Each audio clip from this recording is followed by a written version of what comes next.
It has been nearly 3 weeks since Lauer was fired from Today over inappropriate sexual behavior. And now Addie Collins Zinone says the first-person account of the affair she wrote about has people taking aim at her.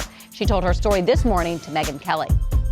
I just want to say to everyone out there who's been through my situation that I hear you, and I'm going to stand up and sort of take the heat. I'm not a martyr. I just want to put a face and humanize this issue and bring up this conversation about what consent means in that situation. After sharing her claim in Variety of a consensual relationship with Matt, Addie has raised a conversation on what consent means in the workplace where there's an imbalance of power involved.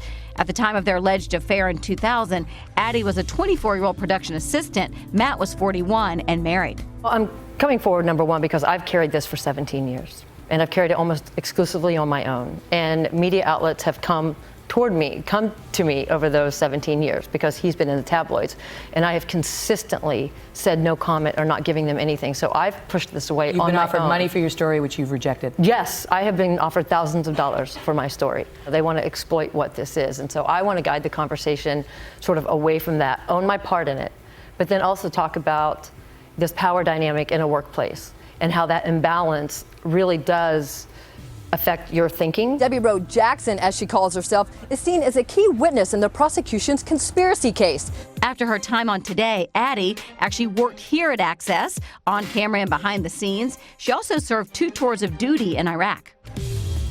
Now she is receiving backlash in the wake of telling her story. For many saying she is equating her situation to the women who've come forward with their experience of sexual abuse and harassment. What kind of blowback have you received? Because if you look at the comments to your article on Variety, at times it's been very hateful. It's very intense. And this is one thing I want to say. I'm coming forward and saying, yes, this was consensual. It was an abuse of power. I want to put a face and a story to these women's accusations because I'm seeing that they're being doubted. I expected some blowback, of course, because I understand that people are going to paint me as a homewrecker, as a slut and a whore, and those are things I have been called. It was suggested yesterday to me that please go get hit by a bus.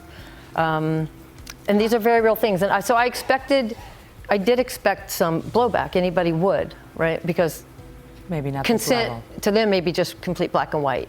Addie just posted this photo with Ann Curry. Now, Ann was famously let go from Today in 2012, with many believing Matt was behind it.